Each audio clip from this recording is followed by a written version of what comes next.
බොහෝ දෙනෙක් දන්නවා කාලයකට ඉහතදී මට ඉන්දියාවට යන්න හම්බුණා ඒ බෞද්ධ සහෝදරත්ව පදනම විසින් දියත් කළ වැඩසටහනක් කරහා. ඉතින් අද ඔයගලන්ට බලන්න පුළුවන් ඉන්දියාවේ සාරනාථෙහි පිහිටි ඉසිපතන මිගදායේ විහාර සංකීර්ණය සහ බෝධීන් වහන්සේ දැන් මේ වර්තමානයේ වෙන විට කොහොමද අපිට බලා ගන්න පුළුවන් වෙන්නේ කියලා.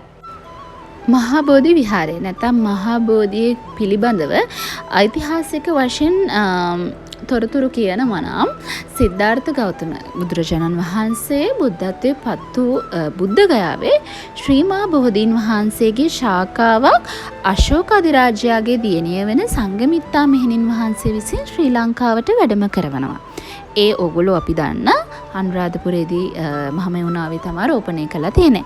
එතකොට අනුරාධපුරයේ පිහිටි එම ඓතිහාසික ශ්‍රී මහා බෝධීන් වහන්සේ නැවතත් බෝධි අංකුරයක් නැවතත් 1931 නොවැම්බර් 12 වෙනිදා ඉන්දියාවේ මහා බෝධි සංගමයෙන් නිර්මාතෘ වන ශ්‍රීමත් අනගාരിക ධර්මපාලතුමා විසින් සාරානාථී සිපතන මිගදායට වැඩම කරවනවා.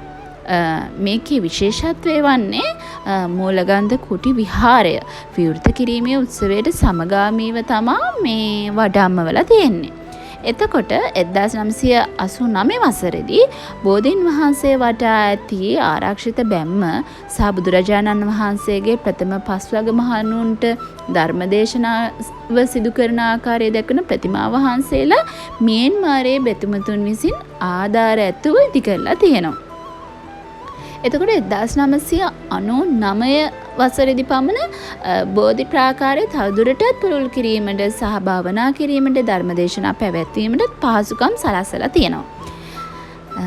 ධර්මචක්කප්පවත්තන සූත්‍රය, ඒ කියන්නේ බුදුරජාණන් වහන්සේගේ ප්‍රථම ධර්මදේශනාව වන ධම්සප් පැවතුම් සූත්‍රය ඇතුළත් කරපු ග්‍රැනයිට් පුවරුවක්කුත් මෙහි ස්ථාපනය කරලා තියෙනවා.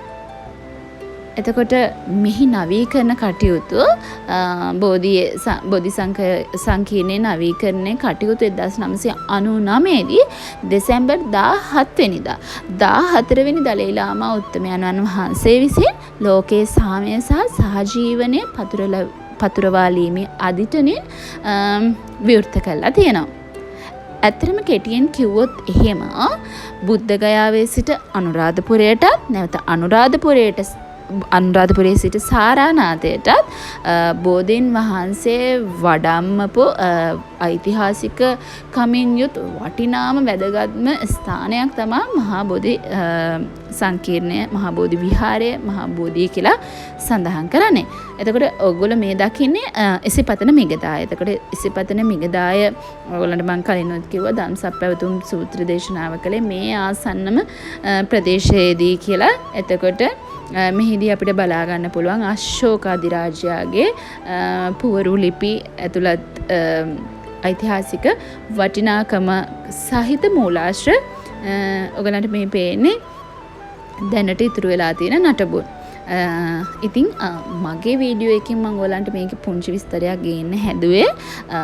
නිකම්ම රූප පෙළක් දකින්නවට වැඩිය මේ මොකක්ද කියන එක දැනගෙන ඕගොල්ලොත් ඒකෙන් මොනවාම හරි අධ්‍යාපන කටයුතු කරන නංගිලා මල්ලිනා නම් ඒගොල්ලන්ට ගොඩාක් ඉතිහාසය හැදෑරීමේදී ගොඩාක් අවශ්‍ය වෙයි. නැත්තම් අපිට බෞද්ධ ශිෂ්ටාචාරය නැත්තම් බෞද්ධ සංස්කෘතිය ගැන ඉගෙන ගන්න නංගිලා මල්ලිලාට ගොඩාක් වැදගත් වේවි කියලා හිතලා තමයි මම මේ වීඩියෝ එක දැම්මේ. තියෙන මූලගන්ධ පුට්ටි විහාරය කියලා ලස්සනට මේ ඒ කියන්නේ මේ පුවරු නම් දැන් අලුතින් හදපුවා. අර පිටිපස්සෙන් පේන්නේ තාම නටබුන් වෙලා පවතින ඉසිපතන මිගදාය. ඔයගොල්ලෝ හැමෝම දන්නවා ඇති මිගදාය කියලා මෙතනදී වැඩිපුරම අදහසලා තියෙන ඉස්සර කාලේ වැඩිපුරම මෙතන ඉඳලා තියෙන්නේ මුවන්. ඉතින් මේ මුවන් හිටපු ප්‍රදේශයක් නිසා තමයි මේ මිගදාය කියන නම වැටිලා තියෙන්නේ. ඉතින් වීඩියෝ එක තවදුරටත් ඉස්සරහට බලාගෙන යන්න වටින දේවල් ගොඩක් තියෙනවා.